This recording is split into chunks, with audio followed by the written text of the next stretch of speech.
குருவடிகளே சரணம். Hello friends and viewers, எல்லாருக்கும் வணக்கம். மகான் திருமூலர் அவர்கள் அருள் செய்த திருமந்திரம் பாடல்கள்ல 2ஆம் தந்திரத்தில் வரும் பாடல்களும் அதற்கான விளக்கமும் பார்த்துட்டு இருக்கோம். இப்போ நம்ம பார்க்க போறது பிரிவு 2, பதிவழியில் வீரட்டம் 8.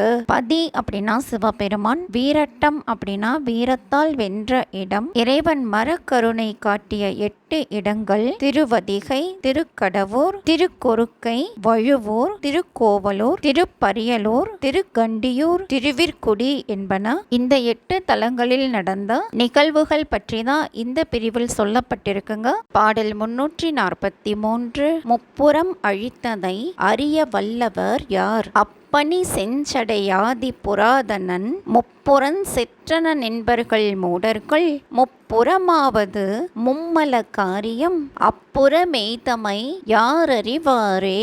3 புறங்களை அழித்தல் அப்படின்னா ஆணவம், கண்மம், மாயை என்ற 3ஐயும் அழித்தல் அப்படின்னு அர்த்தம். கங்கை நீரை அணிந்துள்ள சிவந்த சடையை உடைய சிவபெருமான் 3 கோட்டைகளை அழித்தான் என சொல்வார்கள். 3 கோட்டைகளை அழித்தல் என்பது ஆணவம், கண்மம், மாயை ஆன 3 மலங்களை அழித்தலாகும். அவர் அவ்வாறு அழித்ததை அறிய வல்லவர்கள் யார்? இந்த பாடல் மூலமா திரிபுரம் அழித்தது சொல்லப்பட்டிருக்குங்க. இந்த செயல் நிகழ்ந்த இடம் திருவதிகை.